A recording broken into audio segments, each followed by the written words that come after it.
Shalom, shalom, selamat malam buat Bapak Ibu yang terkasih di dalam Tuhan ya. Malam hari ini kita berkumpul kembali di dalam materi pelajaran kita sambungan dari minggu kemarin. Hari ini adalah pelajaran sejarah penebusan yang akan diampu oleh dosen kita, Pendeta Yudi Lengkong. Bapak Ibu yang terkasih di dalam Tuhan, sebelum kita memulai acara kita, saya menyapa dulu Bapak dosen kita, Pak Pendeta Yudi, apa kabar? Baik, Ibu Heni, Shalom Bapak Ibu semuanya.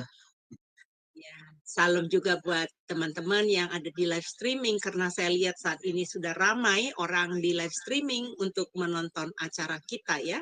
Saya bisa pantau dari studio. Ya, baik Bapak Ibu yang terkasih, mari kita berdoa dulu akan dipimpin oleh Sister Aling ya untuk doa pembukaan. Dipersilakan. Ya, baik. Terima kasih, Bu Heni. Mari Bapak Ibu, kita tundukkan kepala berdoa terlebih dahulu. Bapa yang di surga, terima kasih dan puji syukur karena masih diberi kesempatan untuk kelas pembelajaran terakhir di SMA Adonai saat ini, yaitu kami akan belajar untuk materi sejarah penebusan. Ya Bapak, kiranya ada penyertaan dan pimpinan-Mu dalam kelas terakhir kami ini, dan kiranya berkatilah Ibu Heni yang menjadi moderator yang akan memimpin kelas ini dari awal hingga akhir, dan juga para operator yang bekerja di belakang layar, sehingga acara kelas ini bisa lancar dan sukses sampai selesai.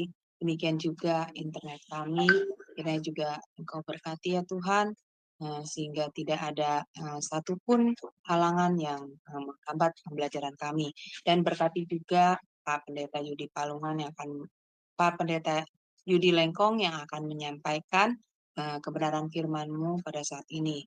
Urapi Pak Yudi ya Tuhan, agar bisa menyampaikan kebenaran firman-Mu sesuai dengan kehendak-Mu. Dan berikanlah kami semua di dalam ruangan ini hikmat ya Tuhan, hikmat daripada-Mu, sehingga setiap firman yang Kau tabur di dalam hati kami itu bisa menjadi rema di dalam diri kami, dan juga mampukan kami untuk bisa menjadi pelaku firman-Mu, bukan hanya kami bisa mengucapkan, tapi juga bisa kami buktikan lewat perbuatan kami. Berikanlah kami hati yang selalu setia dan taat kepadamu ya Bapa. Terima kasih Bapa, terima kasih Tuhan Yesus. Kami serahkan waktu kami selanjutnya dari awal hingga akhir di dalam pimpinan tangan. Dalam nama Yesus, haleluya, amin. Amin, amin. Terima kasih untuk Sis Aling atas doanya ya. Bapak Ibu yang terkasih, Anda sangat beruntung mendapatkan pengajaran sejarah penebusan. Mungkin Anda telah menjadi Kristen yang sudah cukup lama, seperti saya dulu melebihi dari 30 tahun menjadi Kristen, tidak memahami Alkitab yang secara menyeluruh, secara detail. Bapak Ibu, melalui pengajaran sejarah penebusan, kita akan diajak memasuki Alkitab kita, mengenali Alkitab kita, mengetahui isi Alkitab kita sedetail-detailnya. Sungguh luar biasa karya Roh Kudus yang memberikan ilham kepada manusia ya, dari Roh Kudus, sampai sejarah perjalanan Bapak iman kita itu Yakub juga ya, cucu dari Bapak iman kita itu ada 17 tempat persinggahan dia ya, tempat yang dimana dia journey perjalanannya. Nah, luar biasa di dalam Alkitab kita. Pastikan Bapak Ibu terus mengikuti pengajaran sejarah penebusan, karena di dalam pengajaran sejarah penebusan, apa yang belum pernah kalian ketahui selama ini akan disingkapkan.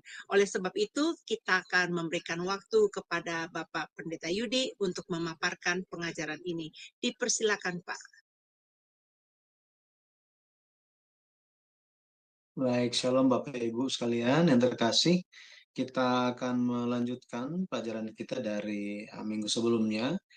Dan kita sementara mempelajari Alkitab dengan bantuan buku seri sejarah penebusan yang ditulis oleh Pendeta Abraham Park. Secara khususnya kita akan melihat seri yang kedua, untuk memahami seperti apa perjalanan kehidupan Yakub. Jadi Yakub memiliki suatu catatan yang cukup banyak bagi seorang Yakub dibandingkan dengan Abraham dan Ishak, bahkan dengan Yusuf. Jadi mengenai Yakub itu ada banyak, sehingga perjalanan kehidupan Yakub memberikan suatu pesan yang penting bagi kita yang hidup di akhir zaman ini. Lebih lagi mengenai 17 tempat dalam kehidupan Yakub, angka 17 ini merupakan gabungan dari angka 10 dan 7. Angka 10 bagi orang Yahudi menunjuk kepada angka yang penuh atau angka yang berbalik. Gitu ya, angka yang penuh atau angka yang berbalik. Dan angka 7 itu merupakan angka yang sempurna. Makanya kalau kita lihat plat nomor banyak 777. Ada yang nggak mau kalah dibikin 888.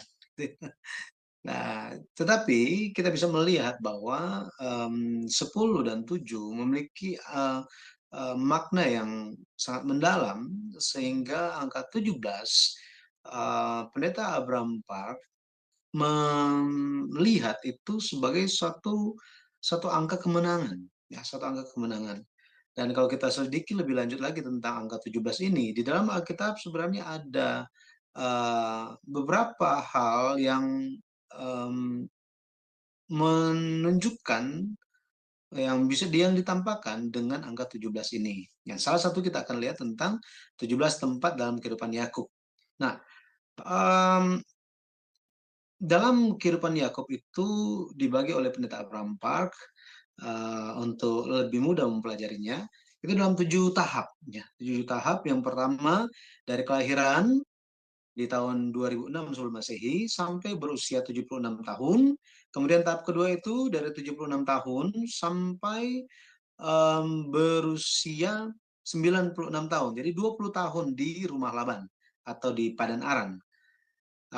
Nah, tahap yang ketiga itu ketika dia kembali dari usia 96 sampai 106 tahun. Itu kita bisa lihat untuk waktu yang lama Yakub ada di Sikem, ya, di Sikem. Kemudian tahap yang keempat, Yakub berusia 106 dan di dalam usia yang 106 ini dia pergi ke beberapa tempat dan ada peristiwa yang terjadi. Misalnya di dalam tahap yang keempat ini adalah penegasan perjanjian dari Allah kepada Yakub yang terjadi di Betel. Kemudian di Betel setelah itu ada kematian Rahel. Itu terjadi di Bethlehem Efrata dan juga kelahiran Benyamin. Tahap yang kelima itu dari usia 106 sampai 130. Ini merupakan satu tahapan sejak hari-hari kehilangan Yusuf. Hari-hari kehilangan Yusuf.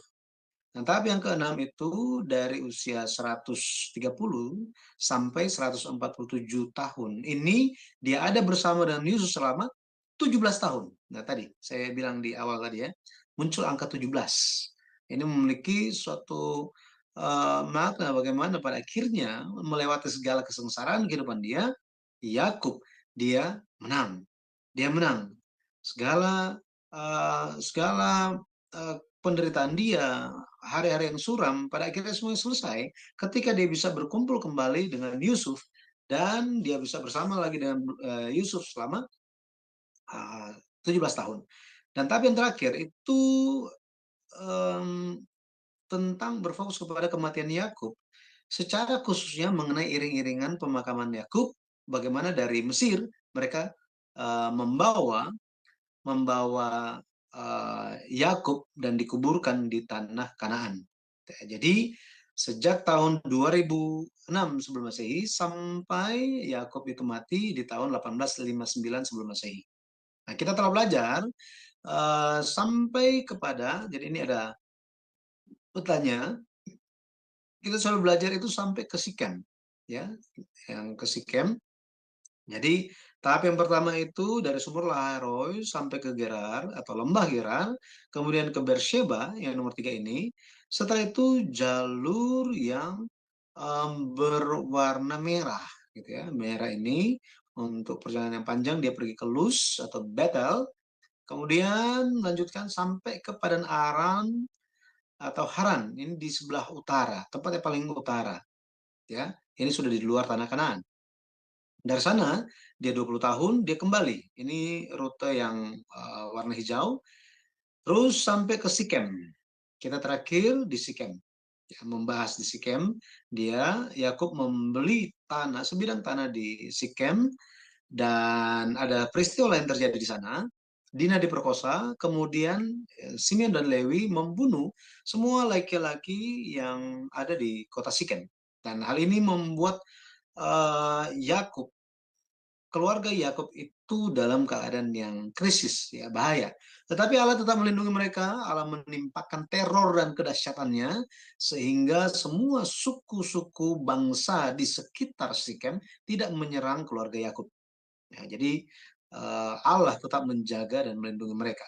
Baik, ya, malam hari ini kita akan berfokus kepada lanjutan rute perjalanannya dari Sikem. Yakub memimpin keluarganya pergi ke Betel. Ini ke tempat yang sebelumnya dia pergi ke sana. Jadi tempat dia membangun mezbah di sana. Nah, kita lihat di Betel. Ini ada di Kejadian 35 ayat 6 sampai 15. Kalau kita lihat Yakub sebelum ke Betel, Allah memerintahkan untuk Yakub melakukan 3 hal, yaitu menjauhkan semua patung-patung berhala, dewa-dewa, kemudian menukar pakaian, dan setelah itu membasuh diri mereka. Nah, setelah itu mereka tiba di Betel. Nah, apa yang terjadi di Betel? Kalau kita lihat di Betel, setelah Yakub melakukan 3 perintah Allah, dia dilihat Allah sebagai orang yang sudah bertobat. Orang yang sudah bertobat, dia kembali ke rumah Allah atau Betel, kemudian Allah panggil dia sebagai Israel. Jadi kalau kita lihat di Sungai Yabok, atau di Peniel, Allah memanggil dia sebagai Israel. Di sini Allah tegaskan lagi dan panggil dia sebagai Israel. Kemudian apalagi yang terjadi di Betel? Allah menegaskan kembali janji yang telah diberikan kepada Yakub 30 tahun yang lalu. Loh, kok 30 tahun yang lalu? Nah, itu ketika dia berusia 76 tahun. 76 tahun. Ingat, Yakub ada di Padan Aram selama 20 tahun, kemudian di Sikem selama 10 tahun. Jadi sudah berlalu 30 tahun. Yakub mendirikan tugu batu di tempat yang dulu dinamainya El Betel. Kemudian dinamainya tempat itu sebagai Betel. Nah, ada satu peristiwa yang unik terjadi di Betel ini. Tiba-tiba Alkitab mencatat mengenai sosok Deborah. Deborah ini merupakan inang pengasuh Ribka. Inang pengasuh zaman sekarang itu adalah seperti babysitter. Jadi babysitter mamanya Yakub, yaitu Ribka, mati. Katanya, mati di Betel ini, kemudian dikuburkan di sana. Nah, Deborah, bayangkan, Deborah ini telah mengikuti Ribka sejak Eliezer mengunjungi Padan Aram. Ini sudah lama sekali, ya, sudah lama sekali. Jika bicara mengenai inang pengasuh, berarti dia setidaknya bisa 2 kali usia Ribka ketika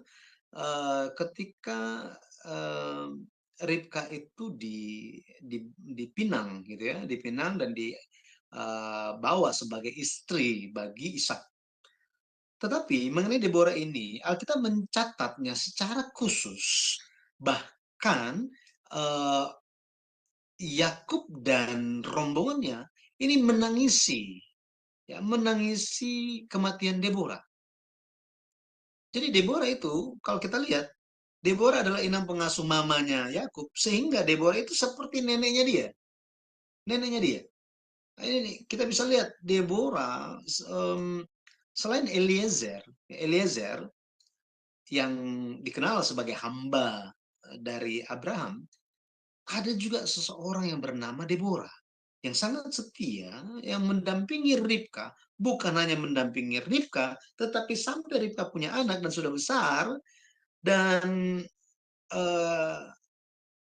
sudah memiliki Yakub, Yakubnya sudah dewasa, pergi ke Padan Aram, dan kembali lagi, Deborah selalu ada. Nah, ini luar biasa kalau kita lihat, sangat unik pencatatan Alkitab.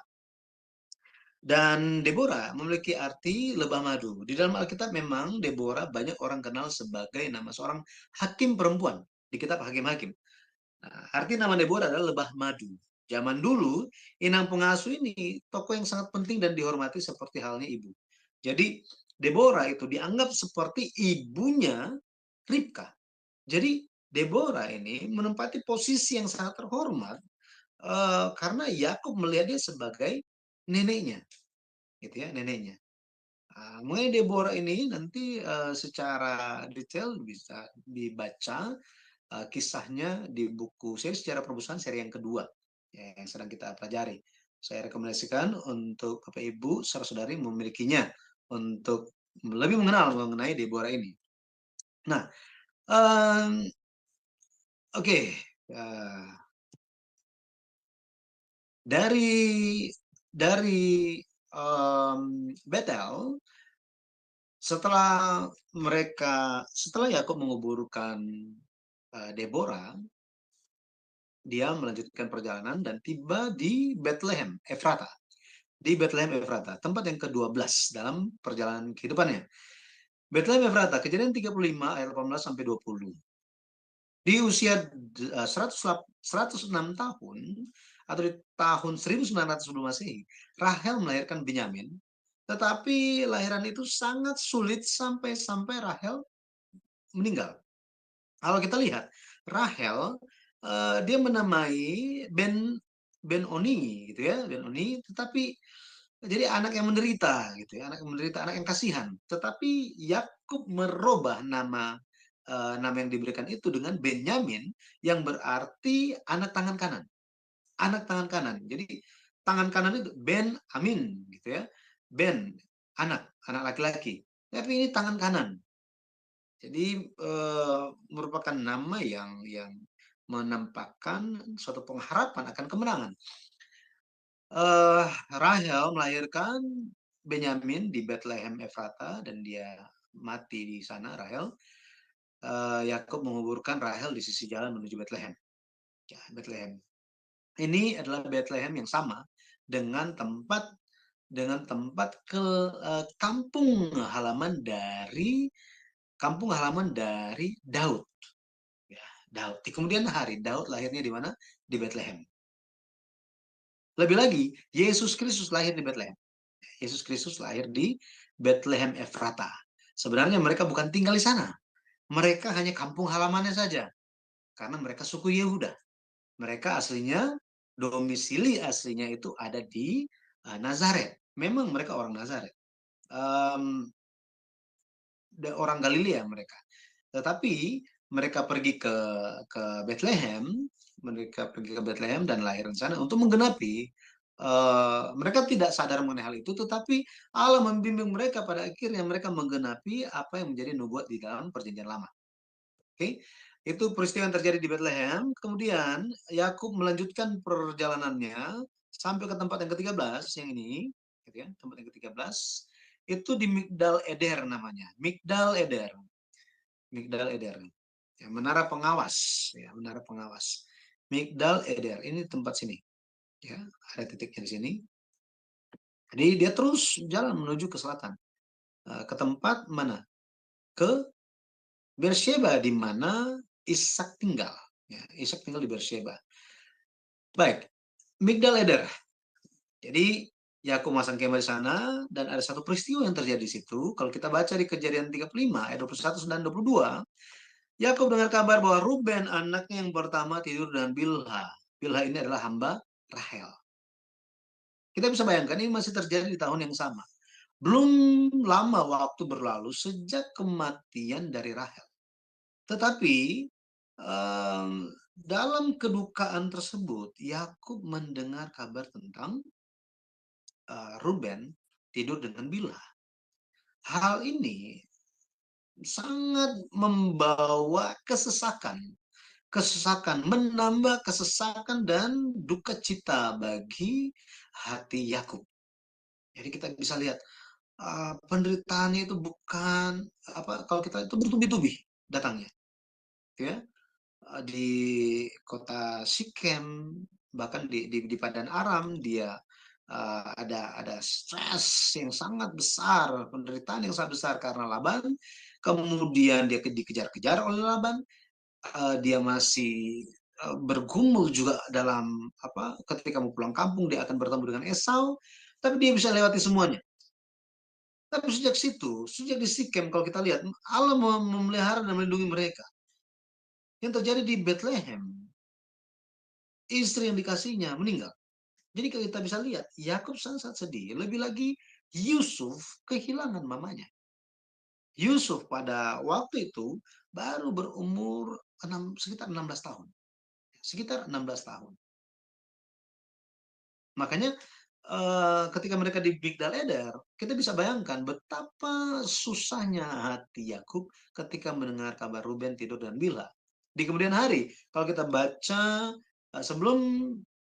sebelum Yakub mati, Kejadian 49 menyatakan pesan Allah atau firman Allah, nubuat Allah, apa yang akan terjadi kepada anak Yakub di kemudian hari. Kejadian 49 ayat 1 mencatat, Yakub menyatakan apa yang akan terjadi kepada anak-anaknya yang akan terjadi di kemudian hari. Mengenai Ruben dikatakan karena dia melakukan dosa ini di Migdal Eder, Allah tidak tutup mata dan Allah menyatakan bukan dia lagi yang terutama, bukan lagi dia yang sulung, bukan dia lagi, ya, karena dia sudah gagal, dia tidak bisa mengontrol diri dia, ya, hawa nafsu dia yang meledak-ledak, gitu ya. Nah, jadi ini terjadi di Migdal Eder. Setelah itu mereka melanjutkan perjalanan, ya, kalau kita lihat mereka lanjutkan perjalanan, tibalah mereka di Hebron. Ya, maaf tadi saya kelewatan tadi. Jadi Yakub bertemu dengan Ishak ayahnya itu di Hebron. Ya, saya koreksi dulu ya. Di Hebron, nanti setelah waktu yang lama di Hebron, peristiwa kehilangan Yusuf, kemudian sampai dia mendengar kabar Yusuf masih hidup, kemudian Yakub baru dia pergi ke Beersheba. Ya, ini saya koreksi ya, mohon maaf.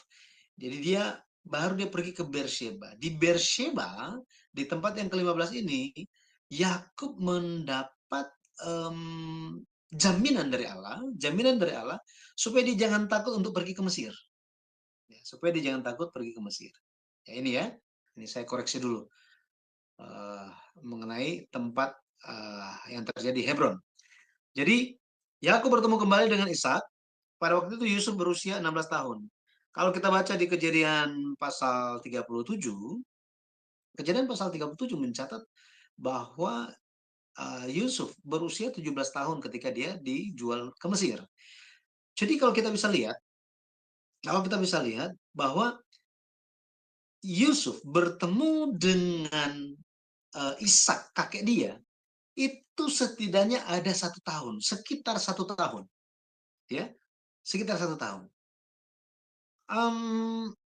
Hal ini ketika saya mempelajarinya dan membaca buku dan mempelajarinya, wah, suatu hal yang sangat berkesan bagi seorang Yusuf. Kenapa demikian?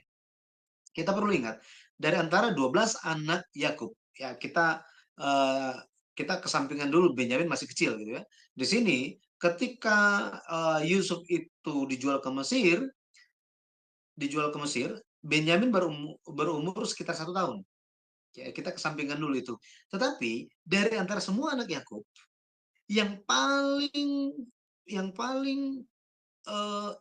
ingin tahu tentang tentang rencana kehendak Allah, rencana atau rencana penebusan atau penyelenggaraan penebusan dari Allah, itu adalah siapa? Dari semua anak Yakub. Itu adalah Yusuf. Yusuf. Itu sebabnya Yusuf, dia telah mendengar banyak cerita mengenai Abraham. Dia telah banyak mendengar cerita tentang Ishak yang disegani itu. Kemudian ya terlepas dia dengan ayahnya gitu ya. Tapi kalau kita lihat, em, kalau kita lihat di sini Yusuf, meskipun hanya sekitar 1 tahun dia bertemu dengan Ishak, kita perlu ingat bahwa itu merupakan waktu yang sangat-sangat cukup untuk seorang Yusuf imannya itu dikonfirmasi. Dikonfirmasi. Semua cerita, semua cerita, kisah iman bapak-bapak leluhur iman yang dia terima dari papanya, dari Yakub, itu dikonfirmasi oleh siapa? Oleh Ishak. Oleh Ishak. Ini suatu hal yang luar biasa, ya, suatu hal yang luar biasa. Dan Yakub, kalau kita lihat, Yakub hidup bersama dengan Ishak itu setelah bertemu, dia masih bertemu dengan Ishak, hidup bersama dengan Ishak di Hebron selama 14 tahun sampai Ishak mati di usia 180 tahun.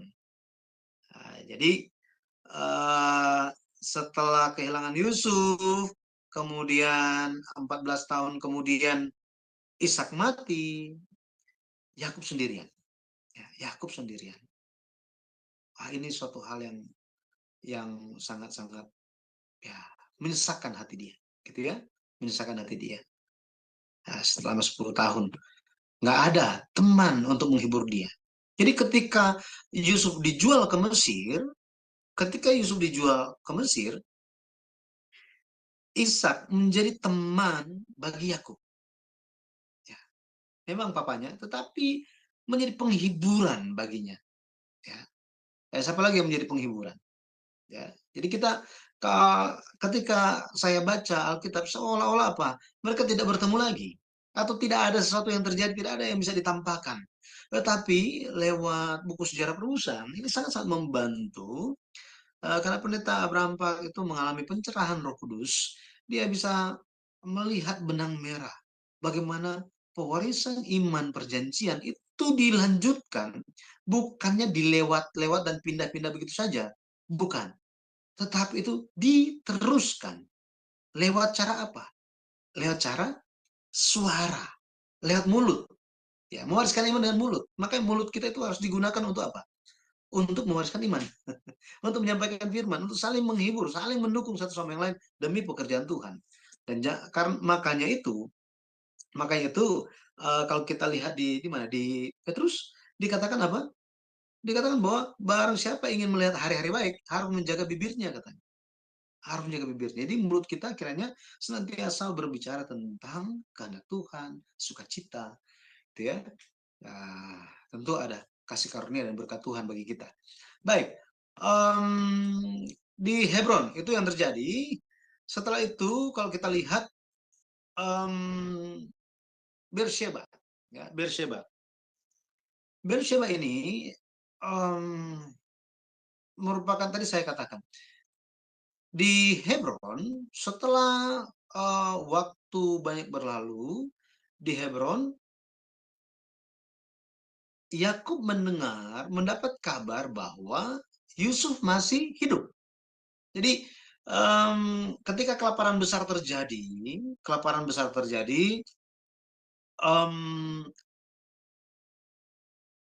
kan Yakub suruh anak-anaknya pergi ke Mesir untuk membeli makanan. Katanya ada kabar, karena ada kabar katanya di Mesir ada banyak makanan. Jadi pergi ke sana kan, sampai 2 kali pergi. Nah, semua terjadi, mereka kembali bolak-balik itu dari mana? Dari Hebron. Oke, dari Hebron.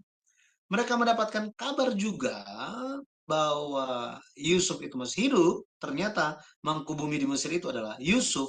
Mereka bawa semua dan sampaikan berita kepada Yakub. Yakub itu ada di mana? Ada di Hebron. Ya, masih di Hebron. Nah, waktu itu Yakub bilang, Yusuf bilang, "Pak, saya masih hidup. Datanglah kepadaku karena Tuhan sudah menyediakan tempat di sini, gitu ya. Datanglah kemari. Ada banyak hal di sini." Um, Satu sisi, Yakub sangat bersuka cita karena ternyata Yusuf masih hidup. Tetapi di sisi yang lain, yang kita perlu pahami adalah begini. Ada keraguan di dalam Yakub. Ada keraguan di dalam Yakub. Ada ketakutan di dalam Yakub. Dia ragu untuk pergi ke Mesir. Dia takut untuk pergi ke Mesir. Kenapa? Kenapa? Karena dia bisa melihat penggenapan perjanjian suluh yang didirikan dengan Abraham, antara Allah dan Abraham, itu sebentar lagi diwujudkan. Loh, emang ada apa? Apa isi dari perjanjian suluh? Perjanjian suluh menyatakan bahwa keturunan Abraham itu akan berkembang dengan luar biasa. Dengan luar biasa. Waktu itu Yakub baru 70 anggota keluarga. Tetapi Yakub dia tahu janji Tuhan, isi perjanjian suluh yang dia terima dari kakek dia, bahwa apa? Bahwa keturunan Abraham akan berkembang dengan luar biasa. Tetapi bukan hanya itu. Bukan hanya itu. Isi dari perjanjian suluh adalah mereka, keturunan Abraham, akan menjadi budak di negeri asing. Dan Yakub, dia melihat apa? Dia melihat Mesir itu merupakan bagian, ternyata Mesir adalah bagian dari penggenapan perjanjian suluh. Itu satu penderitaan yang luar biasa kalau kita lihat. Diperbudak katanya, 400 tahun lamanya. Jika kita diberitahukan bahwa kita akan diperbudak 400 tahun lamanya, keturunan kita di suatu negeri yang lain, misalnya di Malaysia misalnya.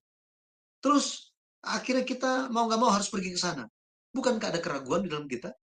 Mungkin kita akan bilang apa? Aduh, janganlah pergi ke sana. Mending ya udah bertahan aja di Jakarta atau di mana lah tempat kita berada. Nggak usah pergi ke Malaysia. Tetapi itu merupakan kehendak Tuhan. Dan satu hal lagi yang menyebabkan kekhawatiran dari Yakub adalah apa? Bagaimana dia harus meninggalkan tanah janji. Mesir bukanlah tanah perjanjian, tetapi Kanaan. Jika dia pergi ke sana, jika meninggalkan tanah janji, bagaimana nanti dia akan kembali? Ini yang menjadi suatu hal yang sangat memberatkan hati Yakub untuk pergi ke Mesir. Untuk pergi ke Mesir. Ya. Jadi seperti orang tua, kalau misalnya sudah waktunya kembali ke sorga gitu ya, untuk meninggalkan keluarganya gitu ya, yang belum fix gitu ya keadaannya, waduh, masih banyak pikiran kan, kayak nggak tenang gitu, nggak tenang. Bayangkan Yesus, ketika Yesus dia harus pergi, tetapi melihat murid-muridnya masih, bahkan sampai hari terakhir pun masih mempersoalkan siapa yang boleh lebih besar, gitu ya. Nah, hal-hal seperti ini kita bisa lihat bagaimana stresnya Yesus Kristus melihat murid-muridnya, bahkan melihat pemimpin-pemimpin orang Yahudi. Jadi bagaimana hati Yesus? Betul ya? Sangat-sangat tidak tenang. Tetapi dia berserah semuanya kepada Bapa dan dia berdoa bahwa iman telah mengalahkan dunia. Ya, dia percaya mengenai hal itu. Bahwa meskipun murid-murid itu akan tercerai-berai, tetapi mereka akan kembali. Mereka akan sadar dan kembali. Jadi kalau kita baca, di Kejadian 46 dikatakan apa? Kan kita lihat ya mengenai hal ini. Kejadian 46, kita akan lihat Kejadian 46. Ayat yang pertama dikatakan apa? Jadi berangkatlah Israel dengan segala miliknya, dan ia tiba di Beersheba. Lalu dipersembahkannya korban sembelihan kepada Allah Ishak ayahnya. Berfirmanlah Allah kepada Israel dalam penglihatan waktu malam. Yakub, Yakub. Sahutnya, ya Tuhan. Lalu firmannya, akulah Allah, Allah ayahmu. janganlah takut pergi ke Mesir, sebab aku akan membuat engkau menjadi bangsa yang besar di sana.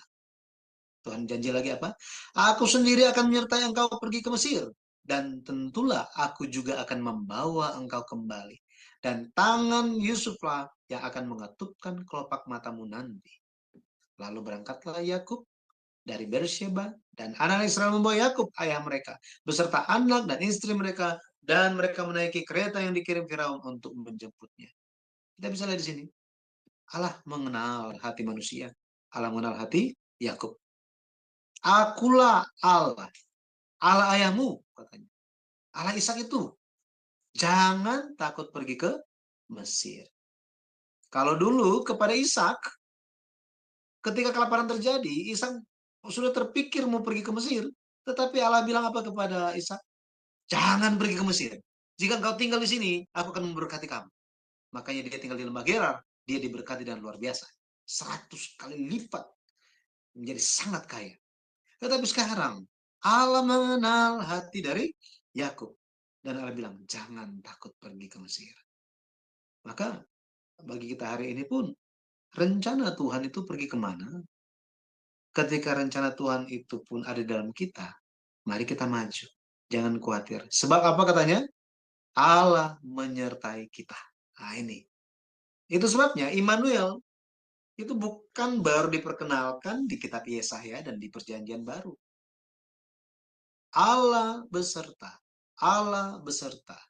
Jadi penyertaan Allah ini telah diperkenalkan bahkan sejak perjanjian lama. Jadi kita bisa lihat. Beersheba artinya tujuh sumur. Ya. 7 sumur. Sheba artinya 7. Atau sumpah. Sedangkan BR itu artinya sumur. Jadi Beersheba artinya 7 sumur atau sumur sumpah.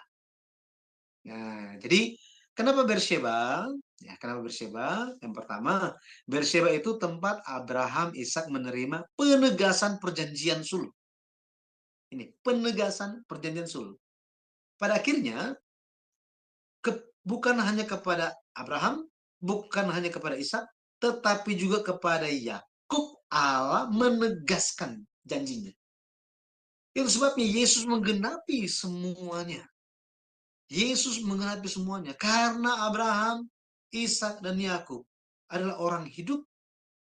Mereka menyembah Allah yang hidup. Maka di hadapan Allah, mereka Abraham, Ishak, Yakub adalah orang hidup. Itu sebabnya di dalam Yesus Kristus kita pun adalah orang yang hidup. Apanya yang hidup? Iman kita. Makanya kita perlu terus-menerus menerima penegasan perjanjian ini. Bahwa apa? Kita jangan khawatir ketika kita ada di dunia ini. Tuhan akan beserta. Tuhan akan menyertai dan membawa kita kembali kemana? Ke tanah janji. Haleluya. Ya, tanah janji. Ini janji Tuhan bagi kita. Itu sebabnya kita perlu mengingat bahwa apa? Mesir itu bukan tanah perjanjian. Bukan. Dunia ini bukan tanah yang dijanjikan bagi kita. Ya meskipun mungkin ada orang yang kasih janji, oh ya ada 1 hektar, apa semuanya. Bukan. Hanya sementara semuanya. Oke? Kita semua akan kembali ke surga. Tanah perjanjian. Kanaan rohani. Jadi Beersheba. Yang kedua, Beersheba ini merupakan tempat bagi Yakub untuk sujud berdoa, menyembah Allah. Maksudnya apa? Allah ingin menampakkan kehidupan Yakub bahwa apa? Kehidupan Yakub itu senantiasa berpusat pada penyembahan. Siapa yang rajin membangun mezbah? Itu adalah Abraham. Jadi dia rajin beribadah, rajin bersekutu dengan Tuhan. Bukan hanya bersekutu, tetapi bersekutu di dalam firman Tuhan. Itu sebabnya dia memahami ketetapan dan aturan-aturan jalan-jalan Tuhan. Makanya Tuhan bilang kepada dia, aku telah memilih dia. Allah memberikan kesaksian, aku telah memilih Abraham. Supaya apa?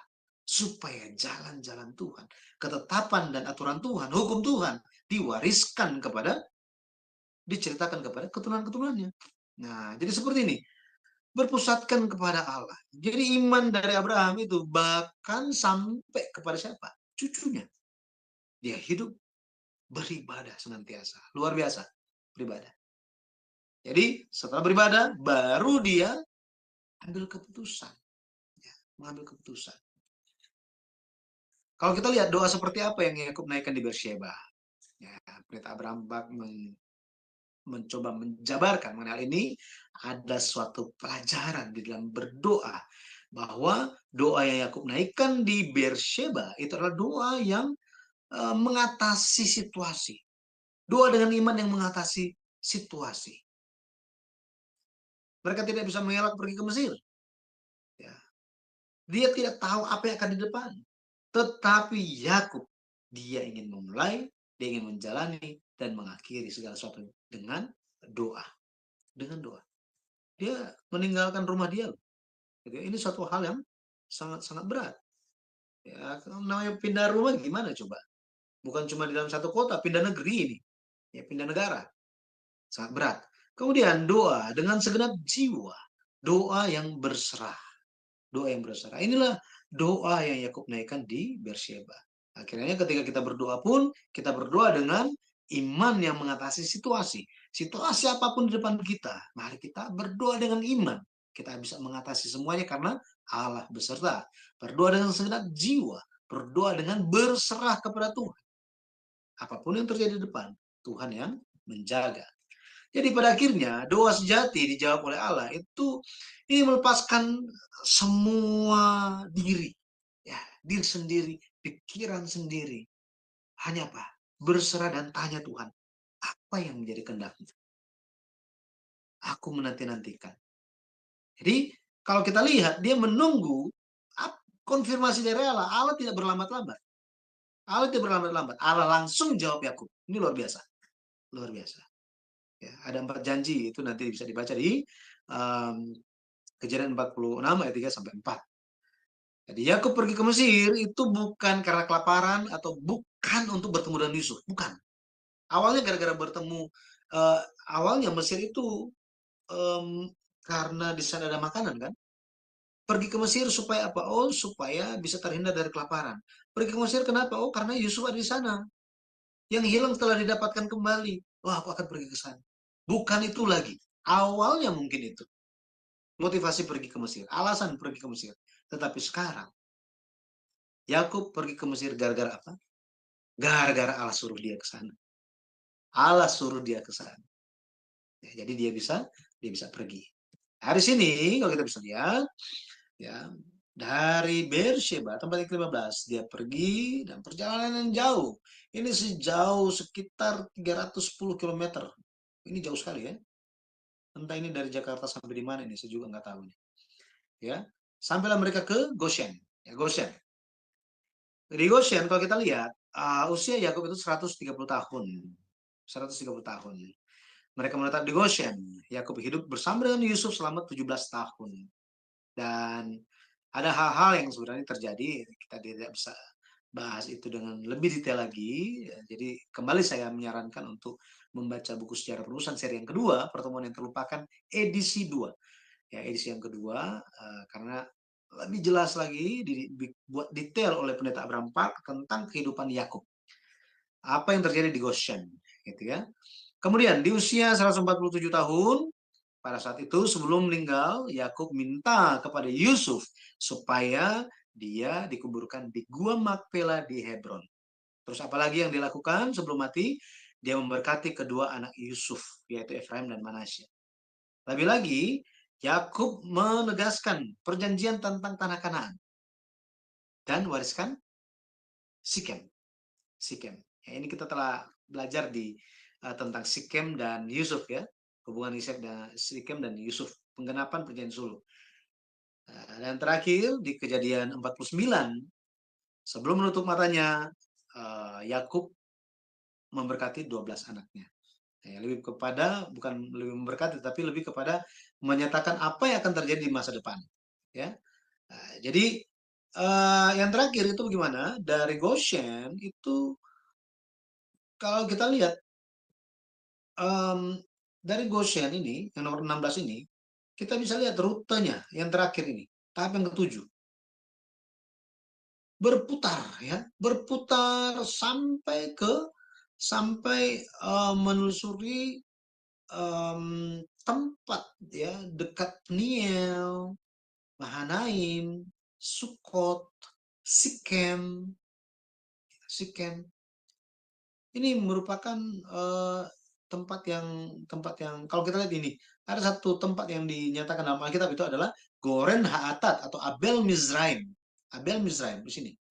Ya, tangisan yang besar dari orang Mesir katanya. Ya, sini orang Kanaan lihat, waduh iring-iringannya luar biasa.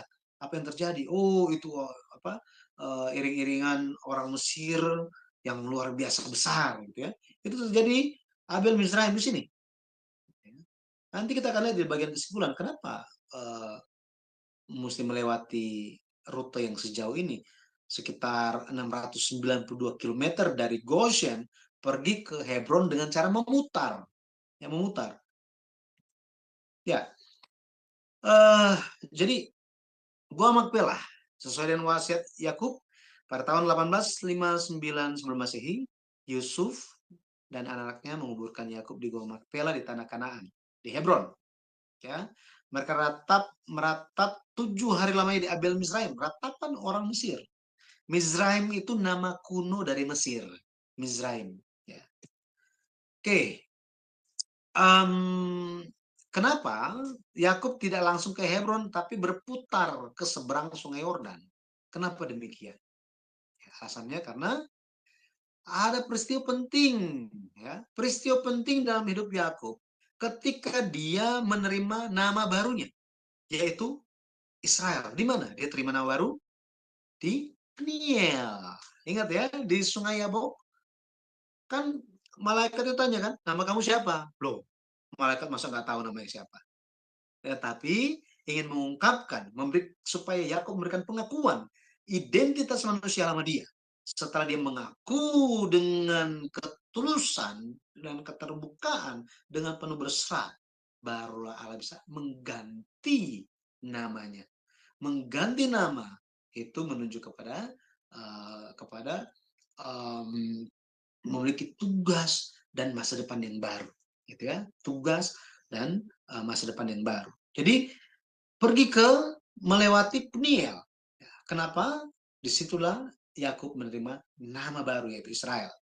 Jadi kesimpulannya, iring-iringan yang megah dan besar dari pemakaman Yakub ini memiliki makna apa dari sudut pandang sejarah penebusan? Orang-orang mungkin hanya melihat itu sebagai ya itu namanya juga anak papanya pejabat ya, apa boleh buat lah gitu ya. Pasti harus bikin the best gitu ya untuk papanya ya, anaknya pejabat ya apa boleh buat. Bukan hanya semata-mata demikian. Tetapi itu merupakan suatu iring-iringan, suatu perjalanan besar yang menggenapi janji Allah. Menggenapi apa? Janji Allah. Masih ingat di Beersheba?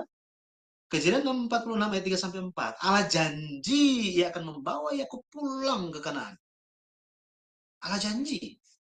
Jadi kalau mati di Mesir itu kan nggak bisa pulang. Tetapi karena Allah sudah janji, maka Allah menggenapi. Ini menggenapi janji Allah. Bukan hanya sekedar iring-iringan. Yang kedua, iring-iringan ini menyatukan kembali 12 anak Yakub. Menyatukan kembali anak Yakub. Kalau kita lihat gitu ya,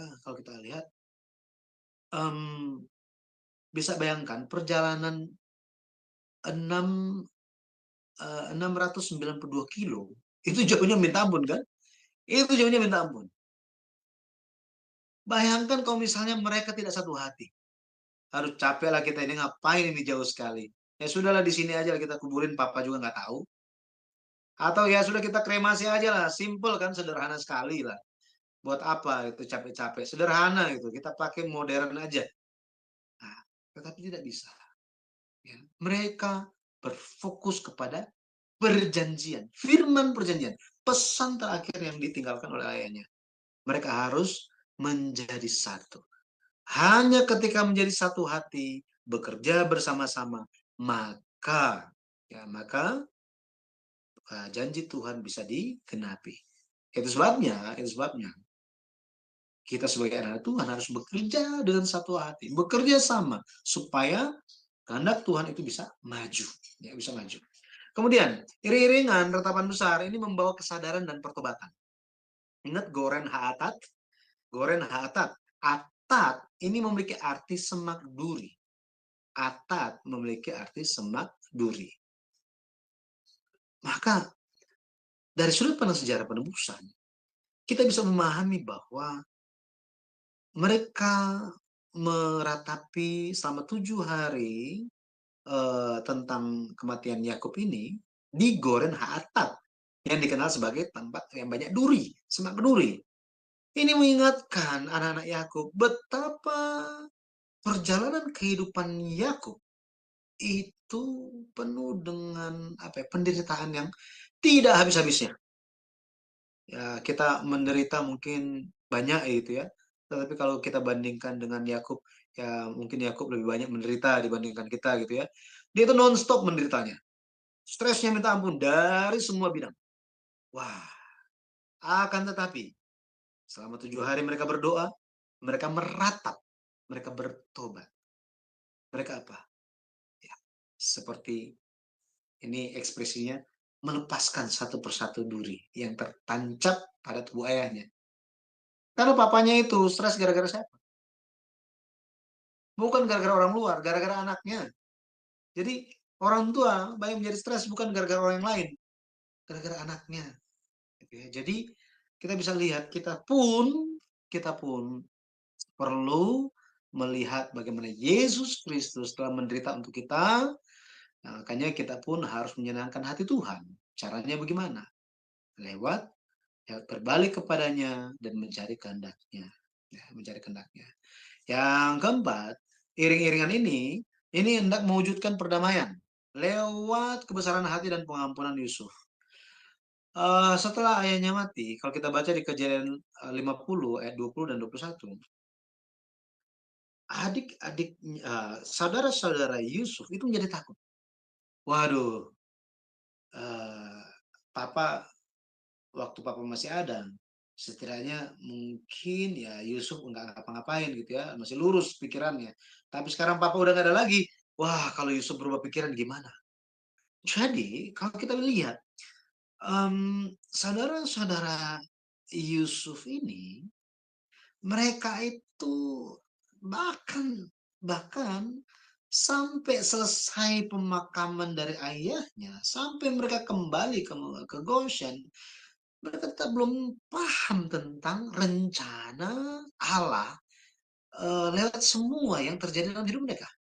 Nggak paham. Kenapa mereka ada di Mesir? Apa yang terjadi dalam hidup mereka? Mereka nggak paham. Mereka masih ada ketakutan. Tetapi Yusuf pada waktu itu dia tampil dan menampakkan hatinya yang besar dan kasih yang tidak terbatas. Makanya dia mengampuni kakak-kakaknya. Bukan karena engkau, memang kamu melakukan yang jahat. Jangan pikir begitu. Tuhan sudah mengatur semuanya. Semuanya ada dalam pemeliharaan Tuhan. Pada akhirnya, kehidupan kita pun merupakan kehidupan yang ada dalam pemeliharaan Tuhan. Ya. Jadi, pada akhirnya prosesi pemakaman atau iringan besar dari pemakaman Yakub, Israel itu menandakan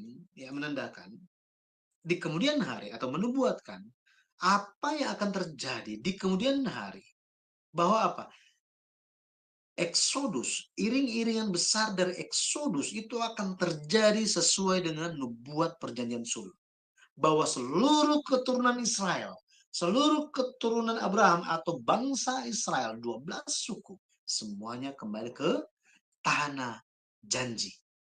Tanah janji. Pemakaman Yakub di Hebron, di Gua Makpela, ini merupakan suatu meterai ya, yang lebih menekankan lagi bahwa tanah Kanaan adalah milik Israel. Di sana bukan hanya ada Abraham, tetapi ada siapa di sana?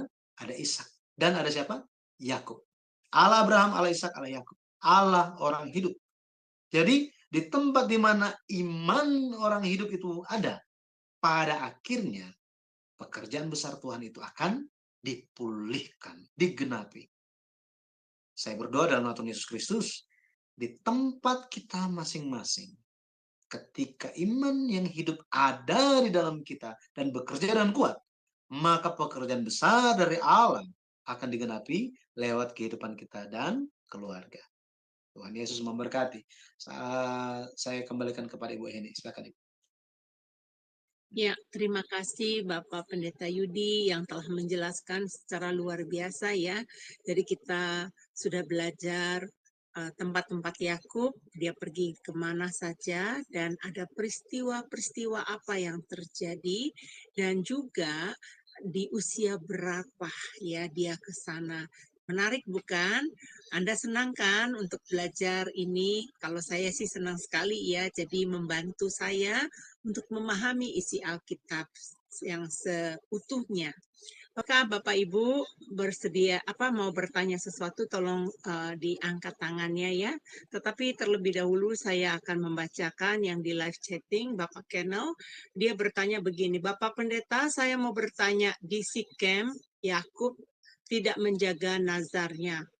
Boleh dijelaskan nazar yang mana ya Pak? Terima kasih, Tuhan Yesus memberkati. Baik, terima kasih Bapak untuk pertanyaannya. Jadi kalau kita lihat, di Kejadian pasal 28,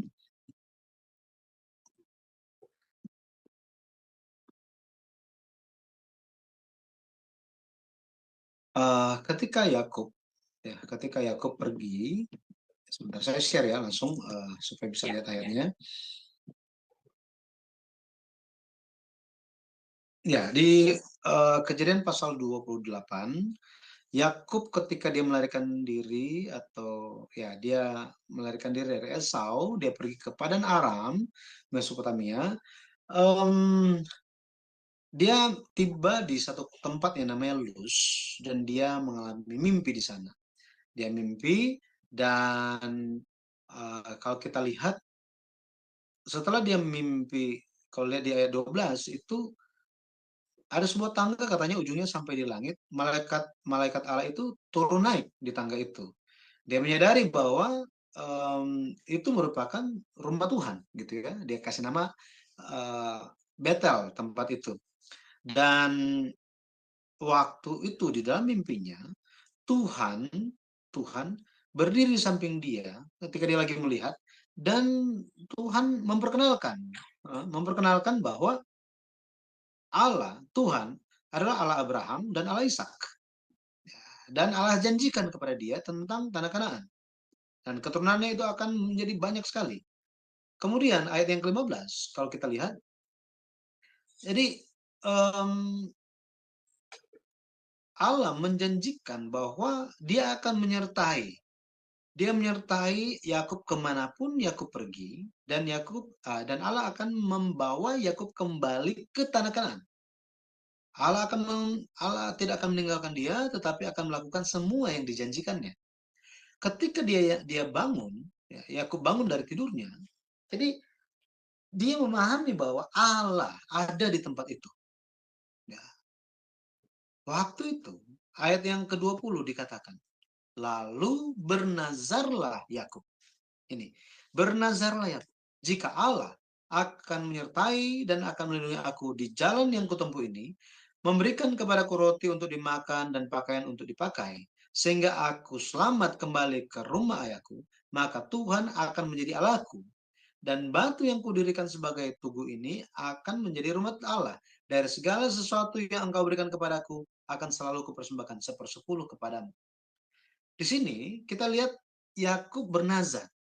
Tetapi dari sisi Allah, kalau kita baca ini seolah-olah, ya ini kan nggak ada nazar apa-apa gitu. Ini kan cuma ya akan berikan persembahan, ya sudah gitu.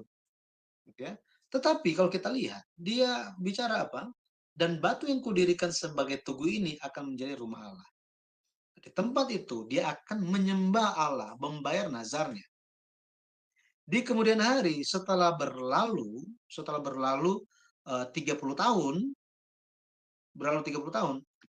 barulah Allah ingatkan dia. Sekali lagi, Allah ingatkan dia. Di kejadian, ya, kalau kita lihat kejadian 34, ya, kejadian 34, bentar, mungkin ya, 35 ayat 1. Ya, 35 ayat 1, di sini dikatakan apa? Allah berfirman kepada Yakub, bersiaplah, pergilah ke Betel, tinggallah di situ, dan buatlah di situ mezbah bagi Allah, yang telah menampakkan diri kepadamu ketika engkau lari dari Esau kakakmu. Ya, jadi ayat yang ketiga, Yakub bilang bahwa apa? Marilah kita bersiap dan pergi ke Betel. Aku akan membuat mezbah di situ bagi Allah, yang telah menjawab aku pada masa kesesakanku, dan yang telah menyertai aku di jalan yang kutempuh. Jadi pada akhirnya Yakub mengingat kembali nazar dia. Setelah 30 tahun baru dia ingat, gitu ya. Itu pun Tuhan yang kasih ingat dia. Seperti ini. Ayat yang ketujuh, ya, Kejadian 35 ayat yang ketujuh dikatakan bahwa didirikannya lah mezbah di situ dan dinamainya lah tempat itu El Betel karena Allah telah menyatakan diri kepadanya di situ ketika ia lari terhadap kakaknya. Ya. Nah, jadi kita bisa lihat setelah Yakub datang dari padang Aram, maka Allah menampakkan diri pula kepadanya dan memberkati dia. Ya, memberkati dia. Ayat 10, gitu ya. Allah menampakkan diri kepadanya dan berbicara, mengkonfirmasi lagi tentang perjanjiannya, gitu ya, perjanjiannya. Di ayat 14 di situ dikatakan, kemudian Yakub mendirikan tugu di tempat itu, yakni tugu batu yang mempersembahkan korban curahan dan menuang minyak di atasnya. Ini merupakan janji penggenapan hal yang dia janjikan 30 tahun yang lalu di Kejadian pasal 28. Nah, ini Pak, dia menggenapi nazarnya ya. Silakan. Saya kembalikan ya, Kak Ibu. Terima kasih. Semoga dia menyimaknya ya di YouTube, dia menyimaknya. Bagi Bapak Ibu, adakah Anda bertanya lagi? Silakan Bapak Ibu, saya bacakan di WhatsApp ya. Ada teman saya mengirimkan, sebentar Pak, saya cek dulu. Berkata begini Pak, dari mana Hen mengetahui umur Yakub itu di setiap tempat persinggahannya? Nah, dia tanya gitu. Dari mana taunya umur Yakub di setiap persinggahannya? Jadi kalau misalnya dasarnya itu perlu mengikuti pelajaran yang waktu kita bahas mengenai Perjanjian Sulu. Tahun didirikannya Perjanjian Sulu. Di situ kita bisa menemukan tahun berapa Yakub lahir. Nah ini, dimulai dari situ dulu. Tahun berapa Yakub lahir? Ya, dia lahir di tahun 2006 sebelum Masehi. 2006 sebelum Masehi. Dari situ kita bisa menghitung. Ya, kita bisa menghitung berapa tahun. Ya, itu kalau bisa baca buku sejarah perebusan seri yang kedua itu akan sangat membantu. Di situ ditulis, gitu ya, ditulis seperti apa cara mendapatkan umurnya berapa. Salah satu petunjuknya adalah Alkitab menampakkan tahun-tahun, ya, tahun-tahun dia hidup. Tahun-tahun dia hidup. Misalnya ketika dia tampak di depan Firaun, dia sendiri bicara. Ketika Firaun tanya kepada dia, "Bapak umur berapa?" Ya kan? Ya, karena kan waktu Yakub itu dibawa oleh Yusuf bertemu dengan Firaun, Firaun tanya, "Umur Bapak berapa?" Di situ dia bilang, "Umur saya 130 tahun." Gitu ya, 130 tahun. Kemudian mengenai usia Yusuf itu 17 tahun, maka kita bisa tahu, gitu ya. Umur berapa dia menjadi mangkubumi? Itu kita bisa tahu. Alkitab tulis itu. Berapa lama dia di penjara? Yakub berapa lama dia di Sikem? Dikasih tahu. Dikasih tahu 10 tahun. Kemudian Yakub di Padan Aram itu berapa lama? Dikasih tahu juga. Bahwa dia bekerja selama 14 tahun untuk mendapatkan istri dan anak-anak, dan selama 6 tahun dia untuk mendapatkan ternak. Jadi total 20 tahun. Jadi lewat petunjuk-petunjuk tahun-tahun ini, kita bisa merunutnya kembali, ya, kembali. Lihat, akhirnya bisa tampak semuanya. Jadi sangat menarik ketika Bapak mungkin atau Ibu bisa membaca buku sejarah penebusan, ya, gitu. Iya, baik. Memang betul sih, ada suara yang bocor ini? Nggak ada ya? Oke. Memang betul sih ya, soalnya kalau dari pelajaran-pelajaran saya yang dulu-dulu, memang sebelum saya mengenal sejarah penebusan, memang tidak ada pelajaran yang demikian. Jadi, eh, ada balah yang mengatakan, ah benar nggak sih tahun itu perhitungan tahun demikian dari mana? Kan pernah juga ya dulu waktu Pendeta Yudi ada seseorang yang bertanya di sini ya dari tahun-tahun itu ya. Nah memang banyak sekali di antara mereka yang tidak mengetahui tentang hal itu. Saya pernah mengajak seorang hamba Tuhan yang sudah cukup lama sebagai hamba Tuhan dan dia sudah tamatan STT juga waktu di Amerika ini. Waktu saya menjelaskan itu, dia juga bilang, dari mana kamu tahu, katanya. Di pelajaran saya nggak sedetail itu pelajarannya, katanya gitu. Iya, saya bilang saya tahunya dari pengajaran sejarah penebusan. Nah, waktu kita belajar menemukan tahun-tahun sampai jelas sekali itunya, sampai dia bingung. Wah, ini luar biasa, Hen, katanya. Sampai saya tahu tahunnya di Taman Eden itu kapan, katanya 4004 ya, Pendeta Yudi ya. Jadi itu katanya saya nggak pernah nggak pernah bayangkan selama ini, dan waktu itu diajarkan hitungannya, diajarin sampai dia ikutin 2 kali, dia ikutin. Oh iya betul, katanya, betul ini tahunnya benar, katanya. Dilihat dari Alkitab memang sejelasnya sih nggak dikasih tahu tahun berapa, tetapi ada cara hitungannya. Nah itu memang di pengajaran sejarah penebusan doang yang setahu saya bisa mendapatkannya gitu loh. Itu bagi teman saya yang sedang menyimak di YouTube ya. Nah di YouTube saya lihat lagi ramai nih, ada yang chatting-chattingan, ada juga yang dari apa namanya yang Oke, saya baca dari Bang Napafai. It's okay, Sister Henny. I'm just here di live chatting. I have a question, katanya. Mengaplikasikan tema hari ini 17 tempat-tempat perjalanan kehidupan Yakub ke dalam kehidupan kita sehari-hari.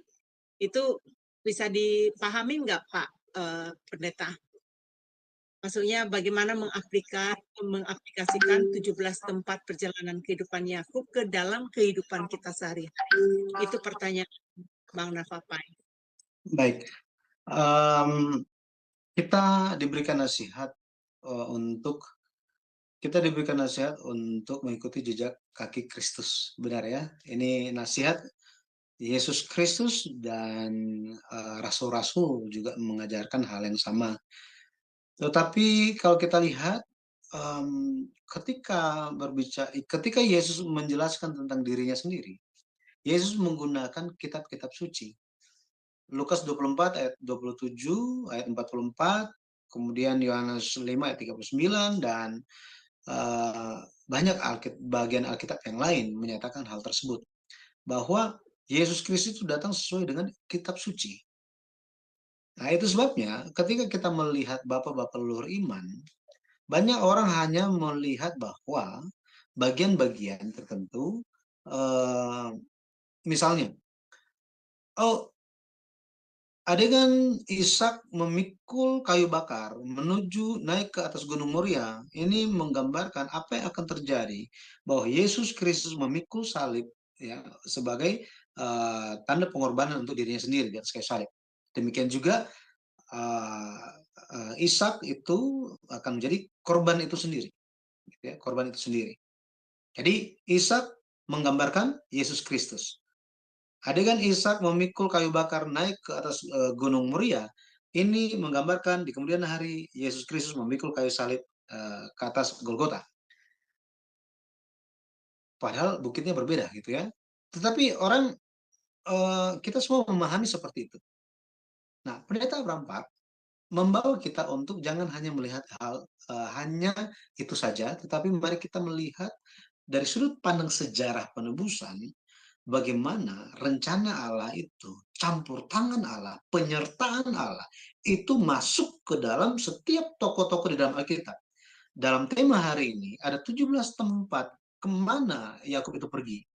Di situ menggambarkan seperti apakah iman dari seorang Yakub. Apa yang dia lakukan? Waktu dia masih bersama dengan keluarga dia, ketika dia berpisah dengan keluarga dia, kemudian dia dengan keluarga sendiri, dengan memiliki keluarga dia sendiri, dan tantangan yang dihadapi lewat orang luar, saudara jauh, dari rumah sendiri, gitu ya, sampai dia hanya bisa melihat ke depan untuk menggenapi kehendak Tuhan. Hal-hal tersebut menggambarkan bagaimana Yesus Kristus telah datang dan melalui setiap kesengsaraan, penderitaan yang bagaikan duri.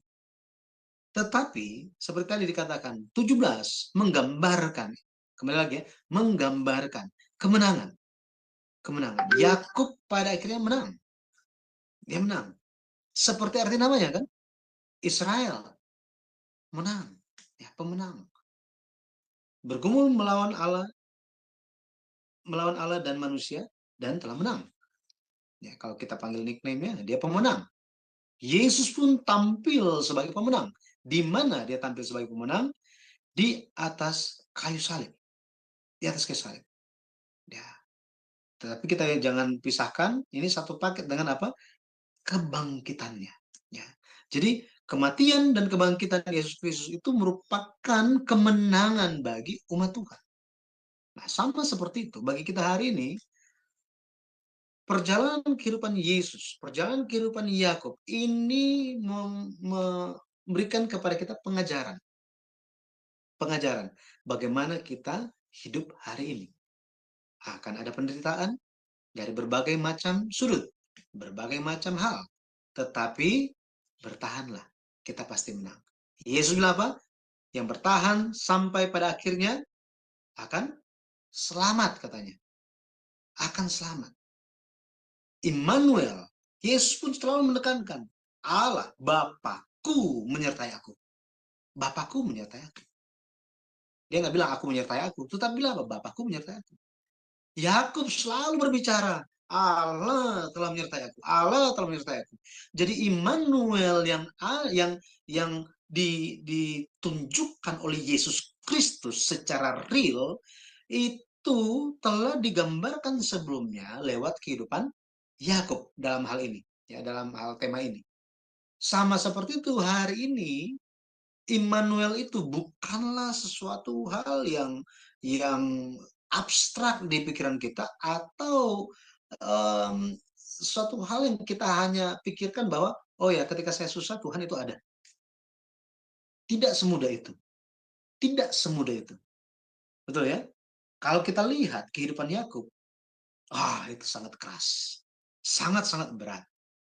Tetapi di titik yang terberat dalam kehidupan dia, itu bukan cuma satu titik, banyak titik terberat dalam hidup dia. Ya, di setiap tempat itu ada hal-hal yang dialami. Dalam hal-hal yang seperti itu pun dia mengalami apa? Immanuel. Dia mengalami Immanuel. Yesus adalah Immanuel bagi kita. Hari ini Yesus adalah Immanuel bagi kita. Seperti Yesus ada bagi umat Israel di zaman 2000 tahun yang lalu, Yesus pun ada bagi kita hari ini. Allah yang menyertai Yakub, Allah menyertai kita. Ya, pada akhirnya mari kita menerima berkat 17 itu. Berkat kemenangan, ya. Kemenangan. Haleluya. Iya, Ya, Ibu. saya harap Bang Napapai yang sedang menonton di YouTube ya mendapatkan jawabannya. Kalau masih ada pertanyaan lagi dipersilakan untuk bertanya. Nanti saya bantu untuk bertanya atau langsung ke WhatsApp saya ya Bang Napapai ya. Oke, Bapak Ibu masih adakah pertanyaan lain? Nah, saya mewakili seseorang yang pernah bertanya kepada saya, tapi saya nggak tahu cara menjawabnya. Begini, Bapak Pendeta, dulu ada yang bertanya kepada saya bahwa waktu saya mengajarkan mengenai kelahiran Yesus di apa arti rohaninya, dia lahir di Betel. Di Betel itu adalah rumah roti ya.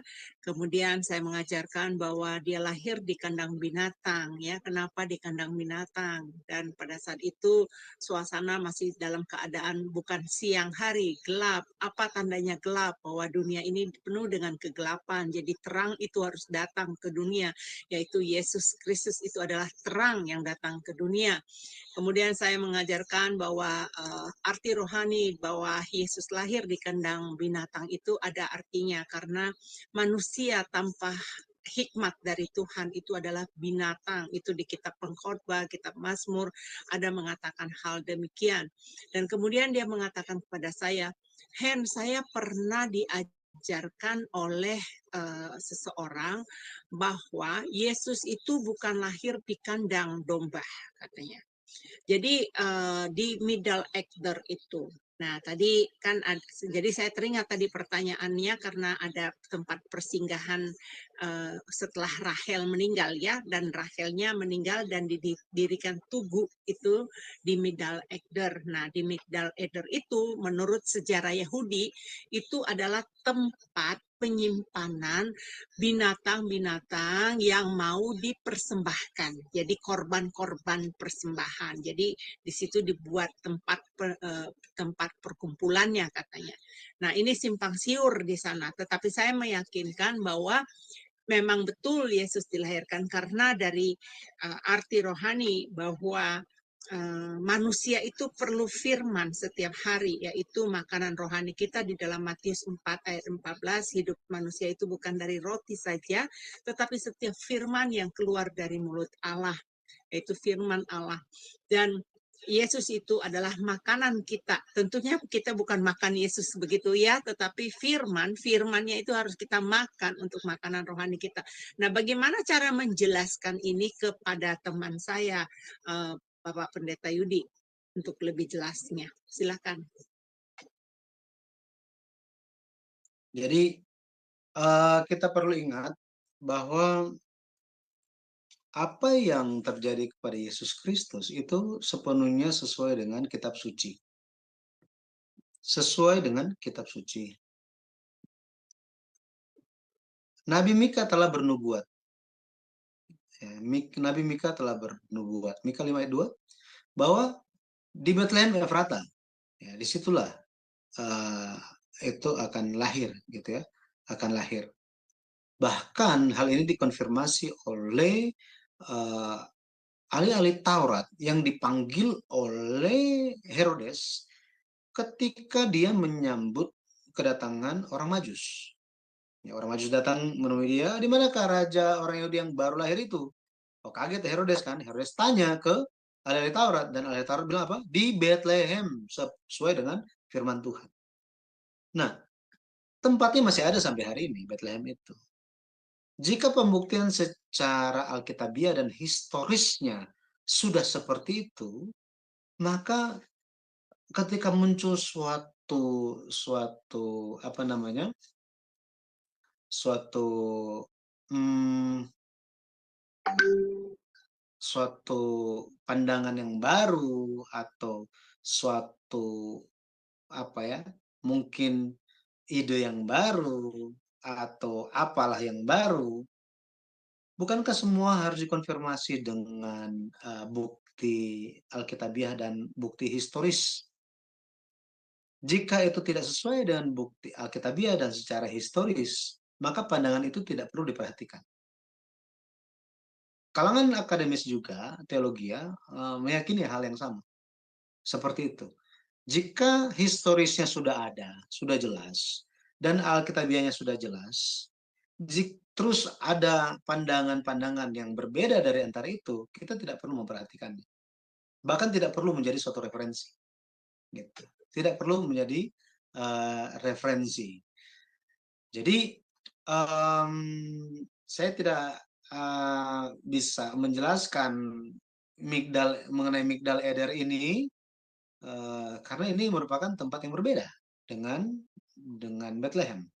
Pandangan itu juga Migdal Eder, Yesus lahir di Migdal Eder seperti apa? Saya juga nggak tahu.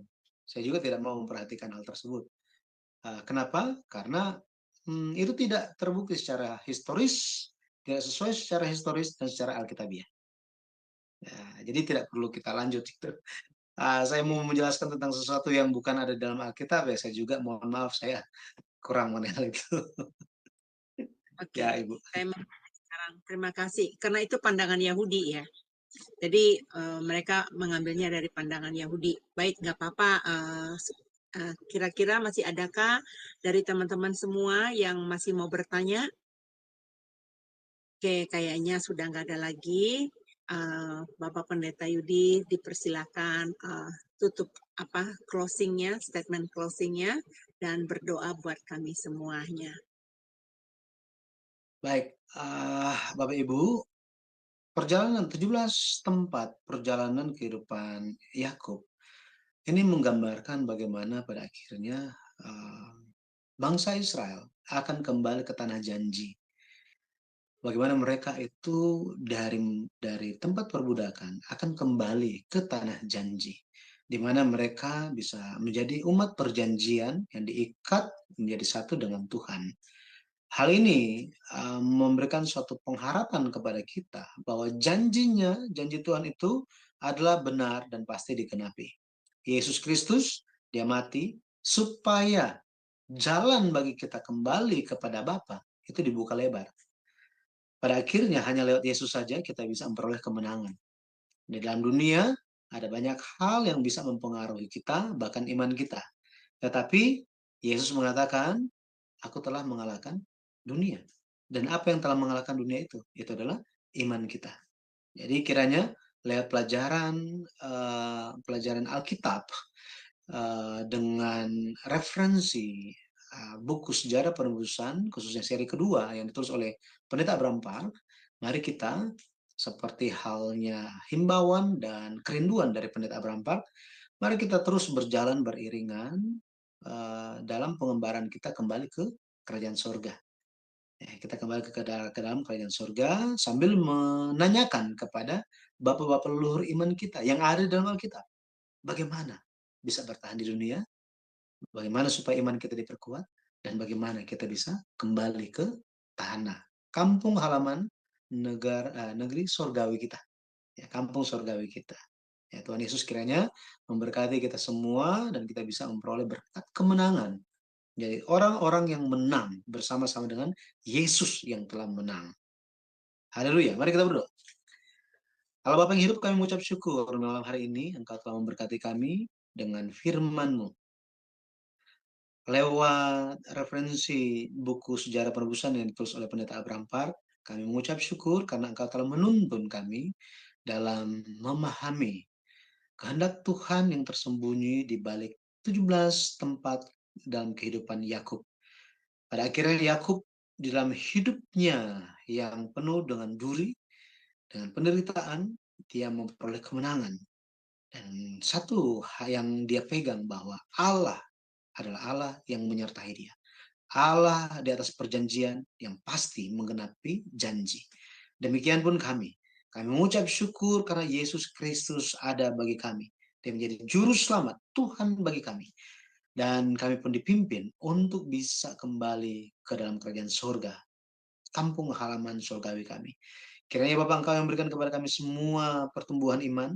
Dan kami tidak menjadi orang-orang yang mengabaikan firman Tuhan dalam Alkitab. Karena di dunia ini ada banyak orang yang berkata percaya kepada Yesus. Percaya Tuhan telah lahir baru tetapi mengabaikan perjanjian lama. Padahal Yesus Kristus menjelaskan tentang dirinya sendiri melalui kitab-kitab suci perjanjian lama. Bantu kami untuk mengasihi firman, karena lewat mengasihi firman-Mu, kami percaya jalan-jalan kami akan dibukakan.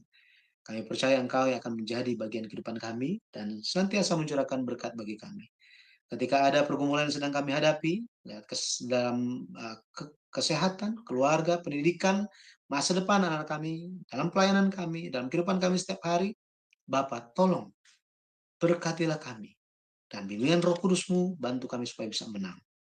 Pada akhirnya kami berserah, biarlah Engkau yang dimuliakan lewat pelajaran ini, lewat channel Shema Adonai, Engkau yang menyertai dan memberkati setiap pengurus, setiap orang yang melayani. Terpujilah nama Tuhan, sisa hari ini kami berserah semua di dalam tangan kasih Bapa. Di dalam nama Yesus Kristus kami berdoa. Amin. Terima kasih. Amin. Terima kasih untuk Bapak Pendeta Yudi. Bapak Ibu yang terkasih, kita akan kembali lagi di Jumat yang akan datang, masih di topik pelajaran buku sejarah penebusan seri kedua, dan nantikan kami di hari yang sama, hari Jumat jam 21 WIB waktu di Indonesia ya. Baik, Tuhan Yesus memberkati.